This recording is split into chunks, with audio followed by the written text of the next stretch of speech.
নমস্কাৰ, ৰাতিপুৱাৰ চেকআপৰ সৈতে মই চন্দ্ৰালীয়ে আপোনালোকৰ প্ৰিয় ইউটিউব চেনেল লাৰ্ণ উইথ চন্দ্ৰালীত আজিৰ দিনটোৰ বিশেষত্বত আপোনালোকক স্বাগতম জনাইছোঁ।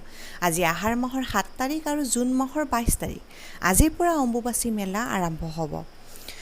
অম্বুবাচী মেলা কি, কিয়, ক'ত পালন কৰা হয়, লগতে আজি কেই বজাৰ পৰা এই মেলা আৰম্ভ হ'ব আৰু দিনাখনলৈকে এই মেলা চলি থাকিব ইত্যাদি আলোচনা কৰিম। তো দেৰি নকৰাকৈয়ে ভিডিঅ'টো লাইক আৰু শ্বেয়াৰ কৰি দিয়ক আৰু মোৰ ভিডিঅ'ত নতুনকৈ চাই থকাসকলে স্ক্ৰীনৰ তলত থকা ছাবস্ক্ৰাইব বুটামটো ক্লিক কৰি বেল আইকনটো প্ৰেছ কৰি দিব। তো আহক আজিৰ দিনটোৰ বিষয়ে এতিয়া আলোচনা কৰোঁ। অম্বুবাচী উৎসৱ এক সৰ্বভাৰতীয় উৎসৱ। এই উৎসৱ নীলাচল পাহাৰত অৱস্থিত কামাখ্যা ধামত আহাৰ মাহত পালন কৰা হয়।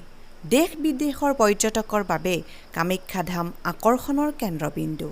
অকল ধৰ্মীয় পৰ্যটকেই যে কামাখ্যালৈ আহিব এনে নহয়, কামাখ্যাৰ ঐশ্বৰ্যশালী ভাস্কৰ্য আৰু নীলাচল পাহাৰৰ প্ৰাকৃতিক সৌন্দৰ্যই পৰ্যটকৰ আকৰ্ষণ কৰিছিল আৰু এতিয়াও কৰে।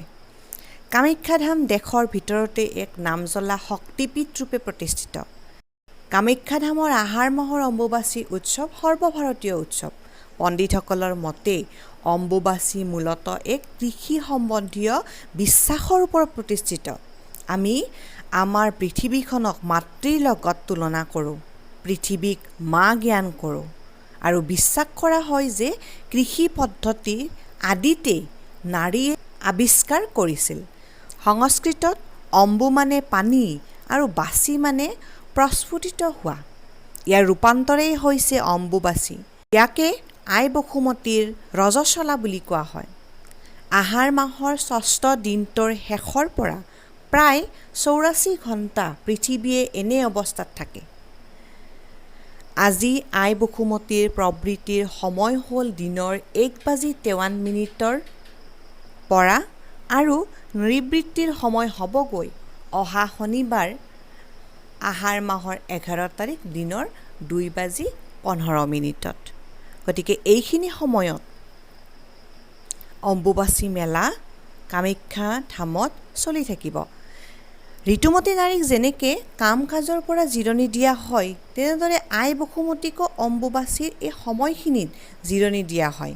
কৃষিকৰ্ম নহয়, হাল খতি হয়, মাটি কৰ্ষণ নকৰে ইত্যাদি। অম্বুবাচীৰ প্ৰবৃত্তিৰ লগে লগে কামাখ্যা ধামৰ দুৱাৰ বন্ধ ৰখা হয়। ফলস্বৰূপে সেইকেইদিন দেৱী দৰ্শন নিষিদ্ধ।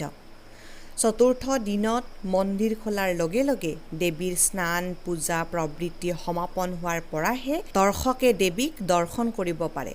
পূব ভাৰতৰ দৰে অন্যান্য প্ৰান্তৰ দৰে কামাখ্যা ধামৰো ব্ৰাহ্মণ বিধৱাসকলে অম্বুবাচী প্ৰবৃত্তিৰ পৰা নিবৃত্তিৰ পিছতো দেৱীৰ ভোগ শেষ নোহোৱা পৰলৈকে ফলাহাৰ গ্ৰহণ কৰি থাকে।